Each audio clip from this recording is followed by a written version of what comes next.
Alors bonjour, nous allons voir dans cette vidéo une introduction aux statistiques et notamment introduire un petit peu de vocabulaire. Et puis dans un deuxième temps, l'objet d'une seconde clip vidéo, la représentation graphique. Alors pour commencer donc un peu de vocabulaire. Alors on nomme population en statistique l'ensemble des éléments étudiés. Alors ce terme-là vient bien sûr de l'origine des statistiques qui était liée à l'étude démographique, c'est-à-dire les personnes vivant dans un pays, une région, etc.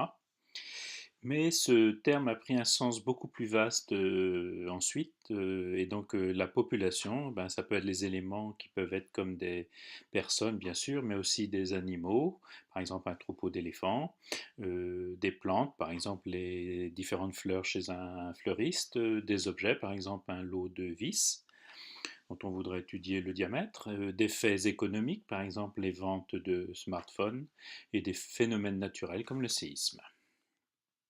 Donc tout ça, ce seront la population. Alors une série statistique, qu'est-ce que c'est? Eh bien, c'est l'ensemble des valeurs ou l'ensemble des données qu'on a pu collecter sur la population. Par exemple, les 35 valeurs de la taille en centimètres des élèves d'une classe constituent une série statistique. Le caractère, ben, c'est la propriété qui est étudiée. Par exemple, si j'étudie la taille des élèves de la classe, c'est mon caractère étudié. Alors un caractère est dit quantitatif quand il est mesurable, donc il sera exprimé bien sûr par un nombre, mais pas toujours mesurable, ça peut être des nombres d'œufs, par exemple le poids de chaque vache d'un troupeau, donc là il sera exprimé ce caractère en kilogrammes par exemple, ou bien ça peut être le nombre de tornades par an dans un certain pays. Alors on distingue parmi les caractères quantitatifs le caractère quantitatif discret. Donc un caractère est quantitatif discret s'il ne prend que quelques valeurs, le plus souvent entières. Exemple, le nombre d'enfants par famille, qui peut être de 0, 1, 2, 3, etc. Mais ça reste en général un nombre quand même relativement limité. Ou bien le nombre d'écrans dans chaque famille, 1, 2, 3, 4, 5, etc. Ou bien le nombre d'élèves par classe. Un caractère est quantitatif continu quand il prend un grand nombre de valeurs. Alors bien sûr, ça dépendra aussi de la précision des mesures. La taille en centimètres des Français peuvent prendre par exemple en centimètres toutes les valeurs comprises entre 50 centimètres pour les personnes de petite taille et puis peut-être le plus grand aux environs 2,10 m. Donc on dirait que le caractère est continu. Ça peut être aussi le prix des articles vendus dans une journée dans un grand magasin. On peut imaginer quelques centimes d'euros les articles les moins chers à plusieurs milliers d'euros pour certains articles électroménagers ou de multimédia, etc.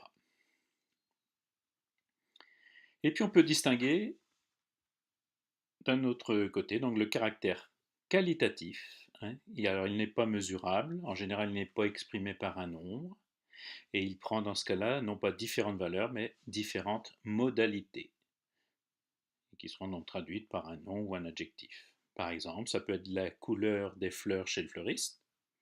Les différentes modalités dans ce cas-là sont les couleurs proposées.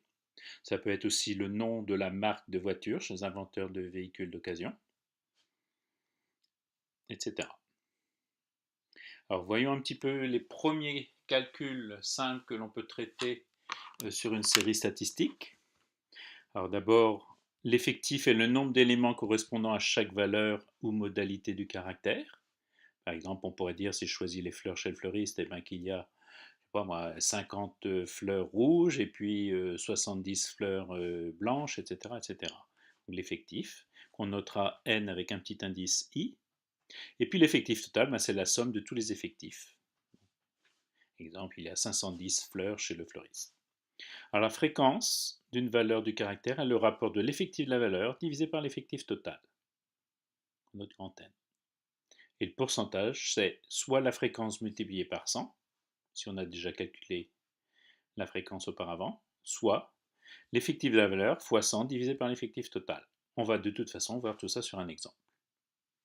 Donc par exemple, si on étudie les moyens de paiement utilisés dans une boutique sur une journée, donc les moyens de paiement ou modalités sont le chèque, l'espèce, la carte, paiement sans contact, et on distinguera aussi la carte d'utilisation normale. avec rentrée du code. Alors, dans cette boutique, il y a eu donc 8 règlements par chèque, 26 règlements en espèces, 89 règlements par carte sans contact, et puis 34 de paiement par carte d'utilisation normale avec code. Ce qui fait donc un total de 157 règlements. Donc pour calculer la fréquence, eh ben, on prend l'effectif de la ligne, 8 chèques, divisé par l'effectif total, 157, et on va ici exprimer le résultat à 3 chiffres après la virgule. De la même façon, bien sûr, pour les espèces, le nombre de paiements par espèce divisé par le nombre de paiements total, etc. Normalement, aux arrondis près, la somme des fréquences est égale à 1, plus ou moins 1 ou 2 millièmes de part et d'autre de cette valeur. Et puis pour le pourcentage, soit on prend le résultat précédent de la fréquence multiplié par 100, ou bien on refait le calcul, donc effectif divisé par l'effectif total, donc dans le cas des chèques, 8 divisé par 157 fois 100. Donc ce qui revient donc à 5,1%. Le total, bien sûr, des pourcentages doit être égal à 100. Voilà pour cette première partie.